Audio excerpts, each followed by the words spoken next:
Jubilee is a year of forgiveness and new life. And now again, we are having a new Jubilee. We again embrace its blessing, and one of it are indulgences.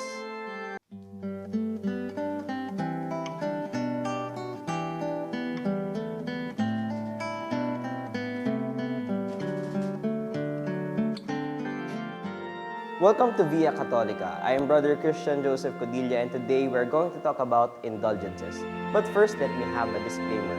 The contents of this blog is my personal reflection and readings. Sources are shown in this blog for further readings or research regarding indulgences. An indulgence is a remission in the eyes of God of the temporal punishment due to sin, whose culpable elements are taken away. From such statement, we must first understand what is sin. Sin, it is an act that separates us from God. It breaks our relationship with Him. Whether venial or mortal, every sin has a corresponding punishment. Let's use this for better understanding. An example, when we were a kid, we experienced breaking things in our house. A glass, a vase, or anything that is fragile. When we broke, for example, a glass, we ask our parents for forgiveness for the thing that we have done, and they forgive us. Even though our parents have forgiven us, the glass remained broken. Hence, we need to do something to restore it or to replace it. Sin, therefore, even though forgiven, has broken something, and we need to amend it. As said earlier, sin separates us from God, and when we go to confession for forgiveness, we do our penance to repay the consequences of our sins.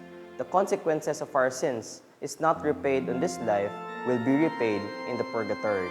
In here we see God's mercy, that He is always willing to forgive our sins.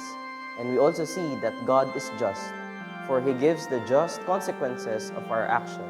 And we also see God's grace, helping us undergo our consequences and fully return to Him. A way of paying these consequences is what we call indulgences. As I defined earlier, it is a remission of the temporal punishment due to sin. Obtaining indulgences and practicing it leads us to develop virtues and later on build a deeper relationship with God. There are two kinds of indulgences, the partial and plenary indulgence. The partial indulgence is an indulgence that frees a person from some of the temporal punishment due to sin, while the plenary frees a person from all consequences due to sin. Plenary indulgences could only be received once in a day. Indulgences, either partial or plenary, could always be applied to the dead as suffrages. This explains our prayers for those who are in purgatory. But we should take note that we can only do this for the dead. No indulgences could be applied to other persons who are still living. So what do we do to gain indulgences? In gaining indulgences, especially plenary indulgence, apart from doing the act, these requirements should be met. First, to receive the sacrament of confession, to be in a state of grace. Number 2, to receive Holy Communion. And number 3, to pray for the intentions of the Pope. This Jubilee year, the Church abundantly shares the graces of heaven through indulgences.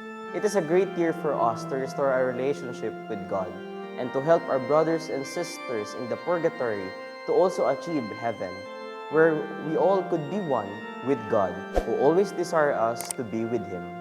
I hope you learned something from this video, and don't forget to like, share, and subscribe, and hit the bell button for more videos and updates. Again, I am Brother Christian Joseph Codilla, and remember, God is merciful, and His mercy is always with us.